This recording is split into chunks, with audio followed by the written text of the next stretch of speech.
आचार्य जी जो अपने भगवान लोग होते हैं, भगवान जी आपके हनुमान जी इष्ट देव, ये भारत में ही काम करते हैं, ऑस्ट्रेलिया में भी काम करते हैं। लोग पूछते हैं ना कि ऑस्ट्रेलिया के लोग, अमेरिका के लोग, हनुमान जी कहाँ का काम करते हैं? पूरी दुनिया में काम करते हैं, भारत में काम करते हैं। आप विश्वास नहीं कर सकते।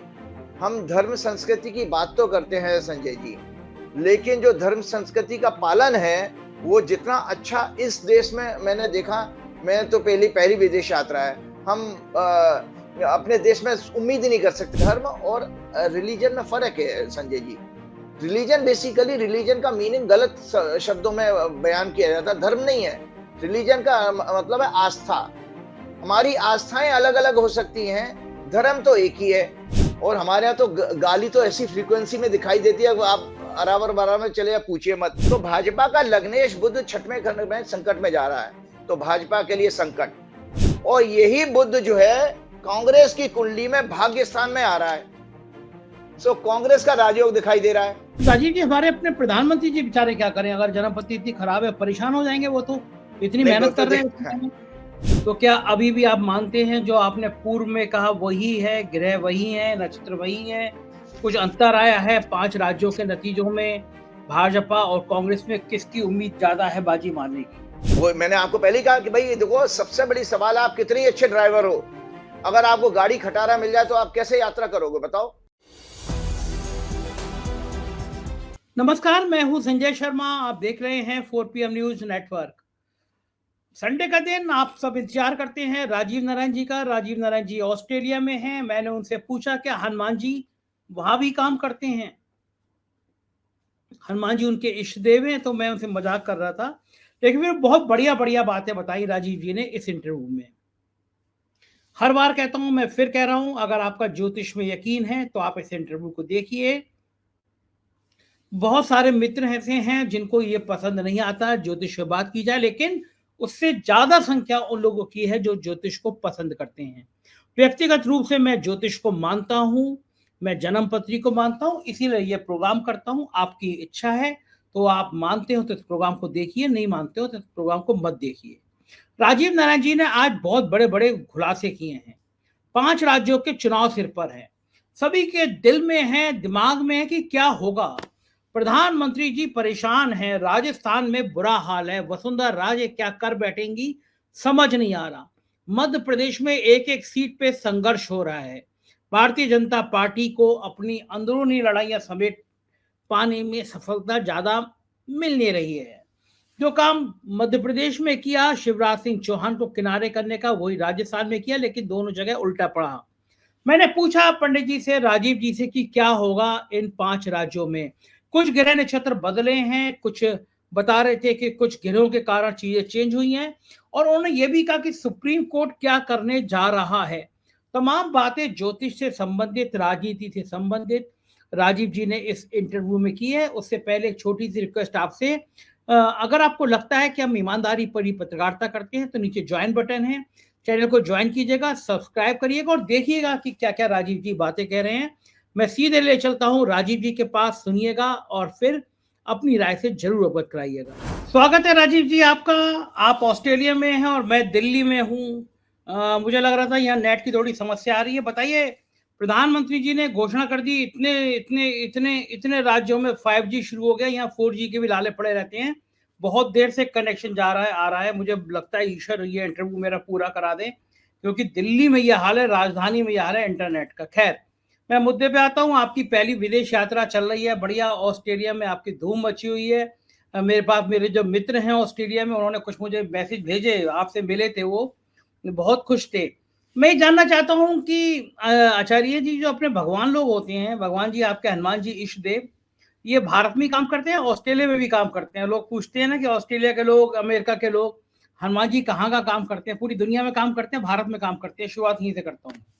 नहीं नहीं नहीं, वो देखिए, वो हनुमान जी सब जगह काम करते हैं, क्योंकि हनुमान जी हमारे पवन पुत्र हैं। और यहाँ जितनी पवन की क्वालिटी यहाँ पर ऑस्ट्रेलिया में ज्यादा अच्छी है भारत से। यहाँ तो हवाएं इतनी तेज चलती हैं कि पूछिए मत। तो मुझे लगा कि हनुमान जी यहाँ पर साक्षात वहां से ज्यादा यहाँ पर हैं, और तरक्की के रूप में दिखता भी है।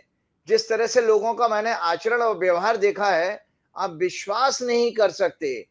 हम धर्म संस्कृति की बात तो करते हैं संजय जी, लेकिन जो धर्म संस्कृति का पालन है वो जितना अच्छा इस देश में मैंने देखा, मैं तो पहली विदेश यात्रा है, हम अपने देश में उम्मीद ही नहीं कर सकते। जैसे मान लीजिए आपको कोई जानता भी नहीं है, चाहे वो फॉरेनर ही क्यों ना हो, अगर हमारी आई कांटेक्ट होता ना, तुरंत मुस्कुरा करके वो स्माइल देता है। ये बहुत अच्छी बात मैंने देखी। दूसरी बात मैंने देखा कि भाई अंतर क्या मिला कि कोई जाति वर्ण और भेदभाव नहीं है किसी तरह का, जात पात का। यहाँ पर तीसरी चीजें मैंने देखी कि प्रकृति का, नेचर का और जीव जंतुओं पशुओं का जबरदस्त सम्मान है। कि मतलब गाड़ी अगर जरा सी बर्ड भी अगर रोड पे आ गई है तो सामने वाला गाड़ी रोक लेता है, उसको बर्ड को जो है क्रॉस कराने देता है। और हमारे यहाँ तो आप जानते ही हैं कि हम उसमें क्या है, कैसा माहौल है, सब देखते ही हैं। एक और अच्छी चीज मैंने देखी, जो एक फिलॉसफी है ना हमारे जीवन की, जियो और जीने दो, उसका 100% पालन होता है, मैंने ये देखा। इस देश में आकर मैंने ये सीख करके जा रहा हूं और मैं अपने आचरण में भी इस चीजों को लेकर के आऊंगा। और मेरे अंदर भी, हर एक व्यक्ति के अंदर, हम सब मानव है, हमारे अंदर सबके अंदर कुछ ना कुछ दोष होते हैं।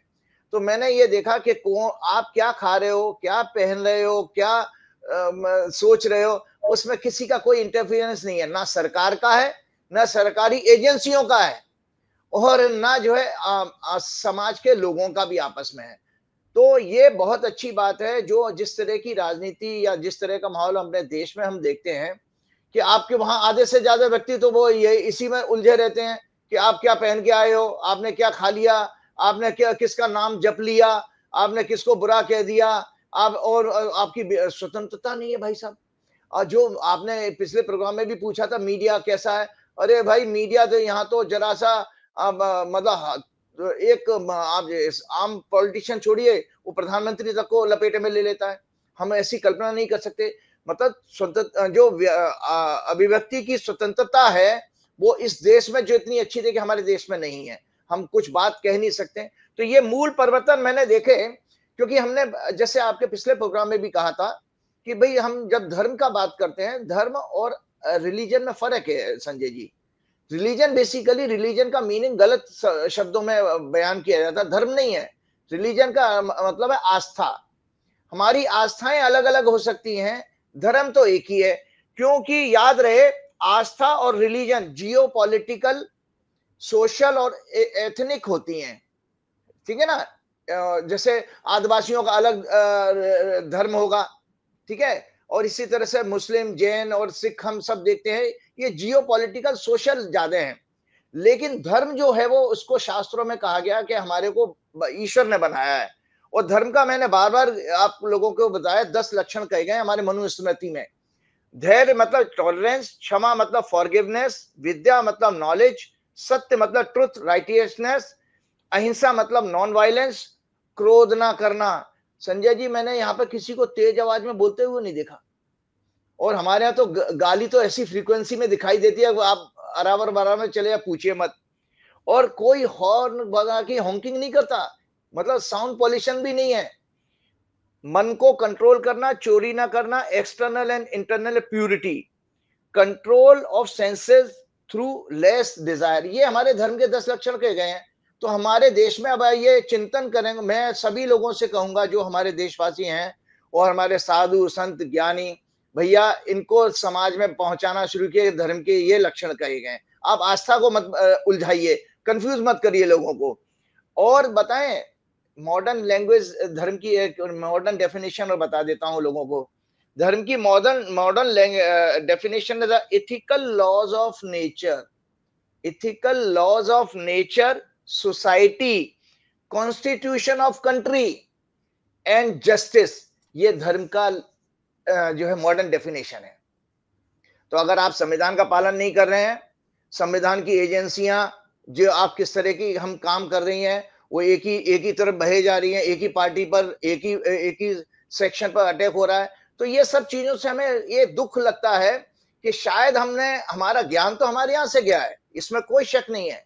क्योंकि सर्वप्रथम नॉलेज मानव जीवन की मानी गई है वेद, लेकिन हम उसका पालन करने में बहुत पीछे हैं। नहीं बात है, बिल्कुल सही बात है, आपने बहुत अच्छी बात बताई ऑस्ट्रेलिया की। भारत लौटते हैं, चुनाव शुरू होने जा रहा है 5 राज्यों का। जब तक आप लौटेंगे भारत, चुनाव का चरण शुरू हो चुका होगा, वोट डाले जा चुके होंगे। तो क्या अभी भी आप मानते हैं जो आपने पूर्व में कहा वही है, ग्रह वही हैं, नक्षत्र वही हैं? कुछ अंतर आया है 5 राज्यों के नतीजों में? भाजपा और कांग्रेस में किसकी उम्मीद ज़्यादा है बाजी मारने की? भाई देखिए, ऐसा है संजय जी, इसमें इन 5 राज्यों के चुनावों में 2 पार्टियां हैं, तो आज हम 2 पार्टियों के कुंडली की ही चर्चा करेंगे, कांग्रेस की, बीजेपी की। साथ में एक नई एक्सरसाइज और हम कर रहे हैं कि कुछ 4-5 दिनों में कुछ मेजर प्लैनेट्स भी बदले हैं, ग्रह भी बदले हैं। उनका भी मैं प्रभाव दर्शकों को एक्सप्लेन करना चाहूँगा। एक इम्पोर्टेंट एक्सरसाइज और मैंने की, चूँकि मेरे पास यहाँ प्रिंटर नहीं है, तो मैं हैंड रिटेन, मैंने आपको पिछले प्रोग्राम में हैंड रिटेन जो है चंद्र कुंडली वो उसकी चंद्र ग्रहण की कुंडली भी भेजी थी। और आप देखिए चंद्र ग्रहण की कुंडली में मैंने कहा था कि प्राकृतिक प्रकोप, नाना प्रकार के जान-माल, हानि के नुकसान होंगे, उसमें लिखा हुआ भी प्रेडिक्शन है। और नेपाल में जबरदस्त जो है भूकंप आ गया। और उसके अलावा हमारी 2 रेलवे की दुर्घटना हो चुकी है पिछले प्रोग्राम के बाद से, अब आप देखिए मैंने उसमें दुर्घटना का भी योग दिया था। हाँ, तो कहा था इसी आपने। तरह से मैंने एक कुंडली बनाई है। 7 नवंबर को है पहला चुनाव। हुँ। 7 नवंबर को 7 बजे जब वोटिंग हमारी जो चुनाव आयोग की तरफ से, उस पे मैंने दर्शकों को ये कुंडली दिखा देता हूँ। ये अभी-अभी गणना करके मैंने बताई है। ये समय हाँ। देख लें दर्शक। 7 नवंबर की जो कुंडली है, तुला लगन की कुंडली बनी है। हुँ, इस कुंडली में नक्षत्र मघा नक्षत्र में चुनाव होता है। हुँ, और मघा जो है केतु का नक्षत्र, केतु 12वें घर में है। हुँ। तो आप ये देखिए कि जनता जो है इसमें, आपको एक और जानकारी की बता दें, वैदिक ज्योतिष के अनुसार 7वें भाव से प्रतिष्ठा देखी जाती है। अच्छा। प्रतिष्ठा। और वोट को जो है आपको आपकी प्रतिष्ठा मास से जोड़ा गया है कि जो वोटर होता है उसकी प्रतिष्ठा है वो। और हमें वोटिंग करते समय हल्के में नहीं लेना चाहिए। आपकी प्रतिष्ठा, कहते हैं ना हमारी इज्जत दांव पे लगी है, तो आपको उस पार्टी का आपको समर्थन करना चाहिए जो कि समाज को ना बांटता हो। धर्म, जितने मैंने धर्म की व्याख्या की, जो मैंने इस देश में रहते हुए जो सीखा, उसको जो बयान किया अभी, उसका पालन करते, क्योंकि आप जिस सरकार को चुन रहे हो वो 5 साल के लिए वो आपकी मूलभूत सुविधाएं देने के लिए बनी है, ना कि ठीक। इसलिए बन रही है कि आप कपड़ा क्या पहनोगे, आप घर से कितने बजे निकलोगे, किस ईश्वर की आराधना करोगे, ये सरकार का विषय है ही नहीं। ये समाज के ऊपर छोड़ दीजिए, समाज शास्त्रियों का विषय है ये। तो इसमें मैंने ये देखा कि ये तुला लगन की कुंडली बनी है। और इसी दौरान 4 ग्रह चेंज हुए हैं, दर्शकों की जानकारी के लिए बता देता हूँ। 30 अक्टूबर को राहु से बृहस्पति मुक्त हुए। पिछले प्रोग्राम में भी मैंने कहा था कि जनता का विवेक और ज्ञान दोबारा वापस जागृत होगा।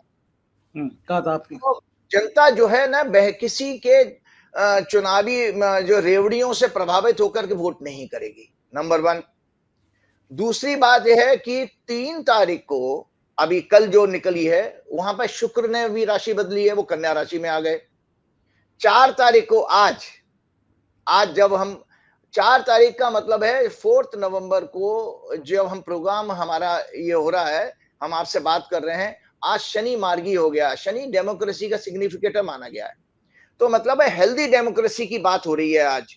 आज जो जनता वोट करेगी वो बेसिकली अपने अपने कंफर्ट के लिए जो सरकार चुनती है, वो देखभाल करके विवेक ज्ञान वापस आ गया।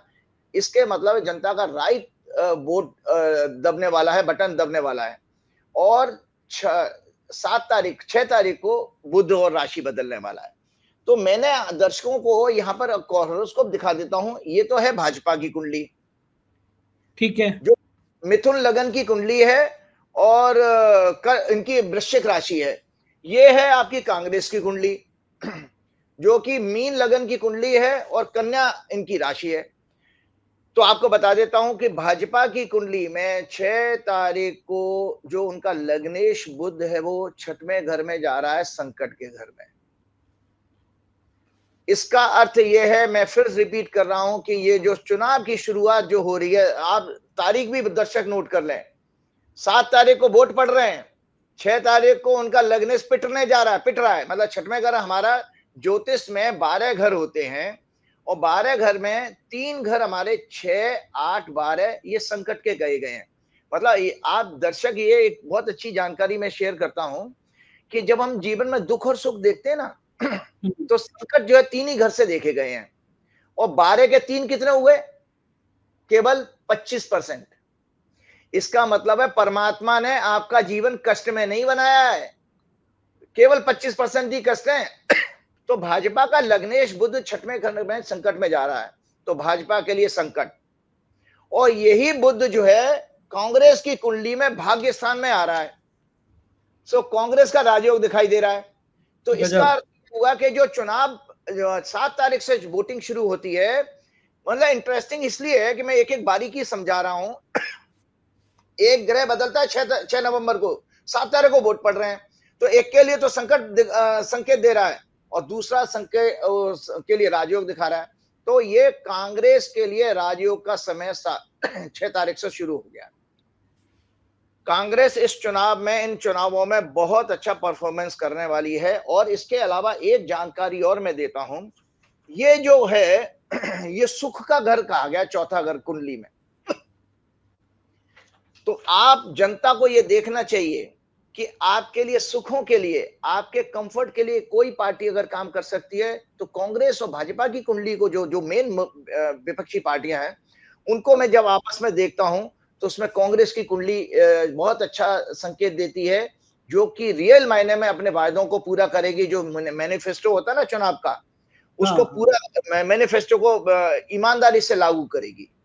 और बीजेपी की कुंडली में मैंने बार बार कहा, जिसको आप हिंदी में लारे लप्पे कहते हैं ना, जो अरे हाँ, लारा लप्पा जो कहते हैं, और जो झूठे बयानबाजी करना, भ्रामक प्रचार करना, कंफ्यूज करना, वो बीजेपी की कुंडली में पूरा पैदाइशी उनके डीएनए का ही योग है। मैं क्या कर सकता हूँ उसमें। नहीं, तो फिर तो कोई समस्या नहीं है। अगर प्रधानमंत्री जी कह रहे हैं कि हम खाते में 15 लाख आ जाएंगे, हर साल 2 करोड़ की नौकरी मिलेगी, वो तो जब जन्म कुंडली में, तो फिर प्रधानमंत्री जी की गलती कहाँ से आ जाती है?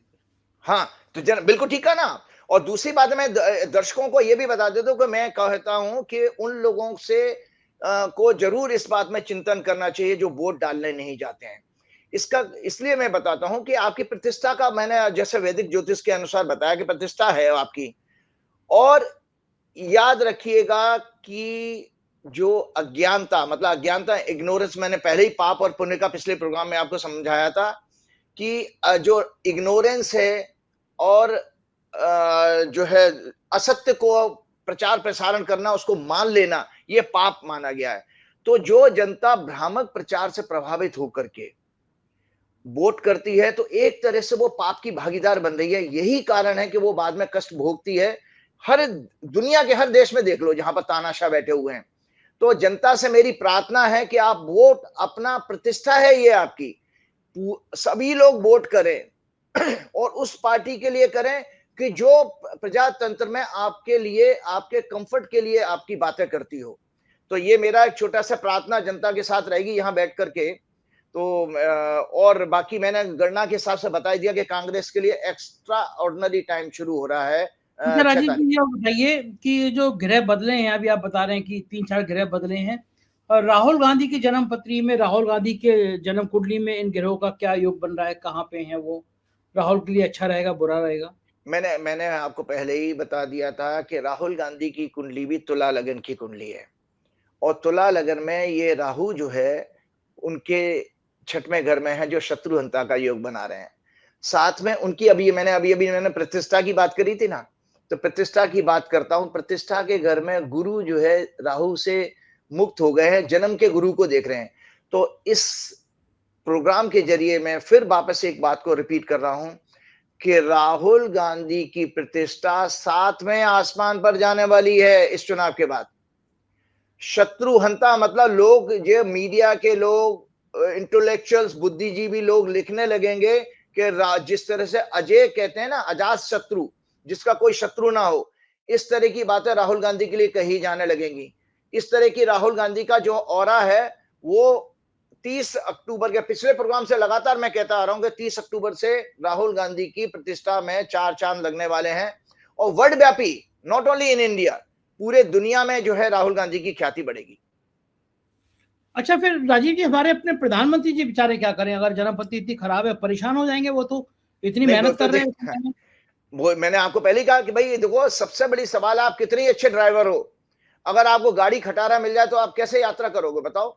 तो चूंकि मैंने आपको बताया कि बार बार बीजेपी की कुंडली में चंद्रमा में शनि में राहु की दशा चल रही है, इस वस्त जो है एस्ट्रोलॉजिकल कॉम्बिनेशन की वजह से बीजेपी कितना ही हाथ पैर मार ले, कितने ही वो अपने सरकारी एजेंसियों का मिसयूज करके विपक्षी पार्टियों को तंग कर ले, लेकिन उससे बीजेपी का वोट नहीं बढ़ने वाला है। मैं बार बार ये कह रहा हूं कि बीजेपी का वोट इन सरकारी एजेंसियों के दुरुपयोग से बिल्कुल कतई नहीं बढ़ने वाला है। एक और चीज मैं बताता हूं, जुडिशरी में कुछ, ये शनि जो है जुडिशरी का भी सिग्निफिकेटर है हमारी भारत की कुंडली में, और जुडिशरी में आपने देखा होगा कुछ निर्णयों से हो सकता है, पीछे जुडिशरी ने बड़े अच्छे संकेत दिए थे, कुछ निर्णयों के कारण जुडिशरी में भी थोड़ी सी आपका जो है कॉन्फिडेंस हिला होगा। जैसे मैं अखबार में पढ़ रहा था कि मनीष सिसोदिया की बेल हो जानी चाहिए थी लेकिन नहीं हुई, तो वो थोड़ा सुप्रीम कोर्ट से निराशा हुई होगी मीडिया जगत के लोगों को भी। लेकिन आज के बाद जुडिशरी के जो निर्णय आने वाले हैं वो सरकार के लिए बहुत संकट का कारण बनेंगे, स्पष्ट और अकॉर्डिंग टू कॉन्स्टिट्यूशन, और कॉन्स्टिट्यूशन को प्रोटेक्ट करने वाले निर्णय होंगे। और जितनी सरकारी कॉन्स्टिट्यूशनल एजेंसियां, चाहे वो सीबीआई हो, चाहे ईडी हो, चाहे इलेक्शन कमीशन हो, इस बात को मेरे ध्यान रखें कि आपको प्रधानमंत्री कार्यालय नहीं बचा पाएगा। सुप्रीम कोर्ट आपके खिलाफ बहुत सख्त निर्णय लेने वाली है अगर उनको संविधान पालन होता हुआ नहीं नजर आया। ये आज की चैलेंजिंग भविष्यवाणी मैं आप लोगों के साथ शेयर कर रहा हूँ। ये बिल्कुल आज ज्यादा शनि के मार्गी होने के कारण ज्यादा इन बड़ा झटका दे दिया आपने। ये तो आप सीधा सीधा कह रहे हैं कि सुप्रीम कोर्ट कुछ ऐसे फैसले देगा तो सरकार पसीने पसीने हो जाएगी। मतलब ये तो बहुत ही खतरनाक डरा दिया आपने सरकार को। नहीं, सरकार ही नहीं बल्कि मैंने जांच एजेंसियों के भी नाम ले दिए हैं भाई। आप चाहे जो चुनाव आयोग जो चुनाव करवा रहा है, अगर उस चुनाव कराने की उस ड्यूटी में भी उनकी तरफ से कोई लापरवाही, लीनियंसी रही तो सुप्रीम कोर्ट उसको कटघरे में खड़ा कर देगा। क्यों? ये समय जुडिशरी बहुत पावरफुल हो गई आज मार्गी होने से शनि के। ये तो बिल्कुल अलर्ट करने वाली बात है एजेंसियों को, बशर्ते एजेंसी अलर्ट हो। इस बीच में आचार्य जी, माहौल को गर्म करने हिंदू मुसलमान का रंग देने की कोशिश की जा रही है। राजस्थान के चुनाव में हमारे मुख्यमंत्री योगी आदित्यनाथ ने कहा कि देखो, इजराइल पे जो है वो हनुमान जी की गदा काम करेगी। हम इजराइल की तोपें जो है हमास पे हनुमान जी की, तालिबानी संस्कृति को हनुमान जी की गदा काम करेगी। ये आपके इष्ट देव जो है ये चुनाव के मंचों पे क्यों आ जाते हैं? इनका चुनाव में क्या काम है और इजराइल में क्या काम है? हमास को कैसे खत्म कर देंगे? ये सब खेल है क्या? मैं समझ नहीं पाता। योगी देखिए, आदित्यनाथ जी संत हैं, गेरुआ वस्त्र पहनते हैं, वो भी इजराइल को ले आए, हमास को ले आए और फिर बजरंग बली को ले आए। चुनाव चल रहा है, चुनाव में अस्पताल होना चाहिए, सड़क होनी चाहिए, विकास होना चाहिए, लेकिन हमास, इजराइल, बजरंग बली ये सब आ जाते हैं। ये सब क्या खेल है? भाई आपको याद होगा दर्शक, या मैं दर्शकों की मेमोरी के लिए याद दिला देता हूँ, राजस्थान का ही चुनाव था पिछला 2018 का, और यही योगी आदित्यनाथ थे जिन्होंने हनुमान जी को दलित कह दिया था। और उसके बाद आपको पता है हनुमान जी की गदा उन्हीं के ऊपर पड़ी थी और ये बीजेपी चुनाव हार गई थी। तो जब जब ये हनुमान जी को बीच में लेकर के आए, दो ही जगह हनुमान जी को उन्होंने बीच में घसीटा है, और हनुमान जी तो इनसे सबसे ज्यादा नाराज हैं, एक कर्नाटक में और एक यहाँ, और दोनों जगह इनको गदा, हनुमान जी की जबरदस्त गदा का प्रहार हुआ इन दोनों के ऊपर। तो भाजपा हो, उधर मोदी जी थे और उधर योगी आदित्यनाथ थे। तो हनुमान जी तो मैं आपको ये बता दें कि डिक्शनरी से निकाल दें, ना आरएसएस के ऊपर उनकी कृपा है और ना भाजपा के ऊपर उनकी कृपा है, क्योंकि हनुमान जी पाखंड के से सबसे ज्यादा नफरत करते हैं। जैसे भगवान राम ने अहंकार को खत्म किया, और हनुमान जी ने जितने रामायण काल में पाखंड था ना, जैसे वो काल नेमी राक्षस था, उसको वेश बदलने का वरदान प्राप्त था, तो उसकी हत्या जो है हनुमान जी ने करी थी। जय श्री राम का नारा बोलने वाली जितनी नकली सेना रावण ने पैदा की राम जी को कंफ्यूज करने के लिए, मतलब उनकी सेना में जय श्री रावण के सैनिक जो थे वो जय श्री राम बोलते थे, जैसे आजकल के टाइम में भी जय श्री राम बोला जाता है। तो इन सब का अंत जो है हनुमान जी ने किया था। तो आज हनुमान जी अगर ये ले आए हैं आदित्यनाथ जी, तो आप सोचिए कि वो राजस्थान का तो डिब्बा गोल बीजेपी के लिए। और इसके अलावा एक चीज और है, मैंने आज ही पढ़ा था कि किसी नेता ने राजस्थान में गुरुद्वारे के ऊपर भी कुछ कमेंट कर दिया है। कमेंट किया ये सब गलत बात है। ये मैंने आपको बार बार कहा ना कि जब मैं इस देश में आज 3 हफ्ते मेरे हो गए, तो मैंने देखा यहाँ पे कोई किसी के फेथ पर, किसी के मंदिर कर, किसी पूजा स्थान की कोई चर्चा नहीं करता। लोग अपनी अपनी लाइफ को लेके एंजॉय कर रहे हैं। सरकार उनको जो सुविधा दे रही है वो ईमानदारी से दे रही है, और वो भी ईमानदारी से कॉन्स्टिट्यूशन का और डिसिप्लिन का पालन करते हैं, कायदे कानून का। यही इसी से देश देखिए तरक्की करता है। हम बातें बड़ी बड़ी करते हैं लेकिन हम 100 साल पीछे हैं इन सब लोगों से। तो इसलिए मेरा जवाब है, हनुमान जी का दंड तो इनको पक्का मिलने वाला है। एक जाते जाते मैं जो है दर्शकों के लिए कुछ ना कुछ बातें करता ही हूँ। तो राजनीतिक बातों के साथ साथ ये है, चुनाव है, बाकी भगवान हनुमान जी अपना उनसे उनके ऊपर छोड़ दीजिए, वो करने ही वाले हैं। एक विषय ये आता है, भगवान ने गीता के, हाँ, एक मैं आपको बता रहा, जो जात पात की बात करते हैं, सबसे बड़ी ये गीता, फिर वापस मैं दिखाता हूं लोगों को। इस गीता में भगवान ने ये कहा, ये श्लोक नंबर चैप्टर 4 का श्लोक नंबर 13 है। द 4 ऑर्डर्स ऑफ सोसाइटी, सुने मेरे दर्शक, ब्राह्मण, क्षत्रिय, वैश्य और शूद्र, इन 4 वर्णों का समूह गुण और कर्मों के विभाग के पूर्वक मेरे द्वारा रचा गया है। भगवान कृष्ण कह रहे हैं, ब्राह्मण, क्षत्रिय, वैश्य और शूद्र, इन 4 वर्णों को मेरे द्वारा उनके कर्मों और गुणों के आधार पर बांटा गया है। इस प्रकार इस सृष्टि रचना कर्म का कर्ता होने पर मुझ अविनाशी परमेश्वर को तू वास्तव में अकर्ता ही जान। द ऑर्डर्स ऑफ सोसाइटी, ब्राह्मण, क्षत्रिय एंड वैश्य एंड द शूद्र आर वर क्रिएटेड बाय मी। तो ये भगवान ये कहते हैं कि यहाँ पर ईश्वर के द्वारा किया गया है, तो मनुष्य के द्वारा नहीं। तो ये सब कर्मों, गुणों, कर्मों के आधार पर है। जो व्यक्ति उत्पादन का काम करता है वो वैश्य है। जैसे कृषक जो है, शास्त्रों के अनुसार हमारे वैश्य कम्युनिटी माना गया है। तो यहां जाते जाते मैं एक भगवान का एक और संदेश देना चाहता हूं। गीता में कहा है, भगवान कहते हैं, दर्शक मेरे आत्मज्ञान की बात है, उसी से मैं आपके से क्षमा चाहूंगा वापस दोबारा। गीता में भगवान ने अर्जुन से कहा, हे अर्जुन, शरीर से श्रेष्ठ इंद्रियां हैं, इंद्रियों से श्रेष्ठ मन है, मन से भी श्रेष्ठ बुद्धि है, और आत्मा इन सबसे श्रेष्ठ है।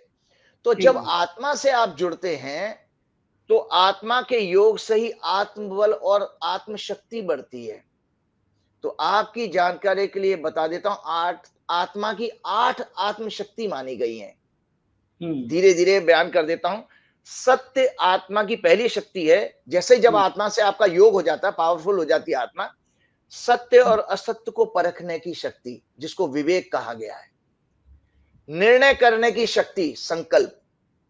विस्तार को संकीर्ण करने की शक्ति, ह्यूमिलिटी।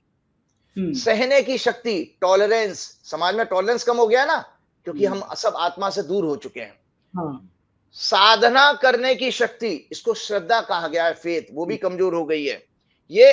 और साधना करने की शक्ति को संजय जी कहा गया है, ये आत्मा की मुख्य और आंतरिक शक्ति है। साधना करने मतलब श्रद्धा का विषय जो हमेशा आत्मा का ही है। और छठवीं है समाने की शक्ति, दूसरों के अवगुणों को अपने अंदर समाने की शक्ति। सातवीं है समेटने की शक्ति, यहां आत्मा सशक्त हो जाती है कि आप डिटैचमेंट जिसको कहते हो, वैराग्य, कि सब कुछ होते हुए फिर आपको अपने आप को डिटैच कर लिया।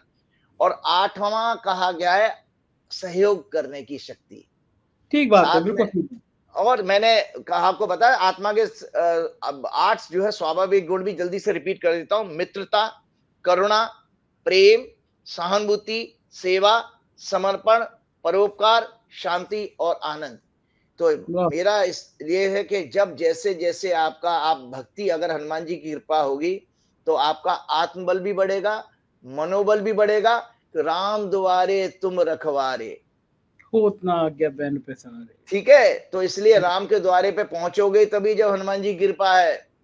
तो इसीलिए बाद में तुलसीदास जी ने लास्ट में सबसे ये लगा, कृपा करऊं गुरुदेव की न पवन तनय संकट हरण, मंगल मूरत रूप, राम लखन सीता सहित हृदय बसो सुरभूप। उन्होंने, तुलसीदास ने कहा कि आप अकेले मत आइए, राम और सीता को साथ लेके मेरे आपके हृदय में बस जाइए।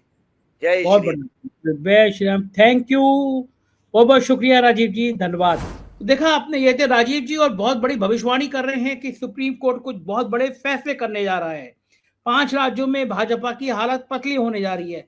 क्या होगा 3 दिसंबर को पता चलेगा, लेकिन आपकी राय हमें जरूर पता चलेगी। उससे पहले कमेंट करिएगा, बताइएगा कैसा लगा इंटरव्यू। शुक्रिया।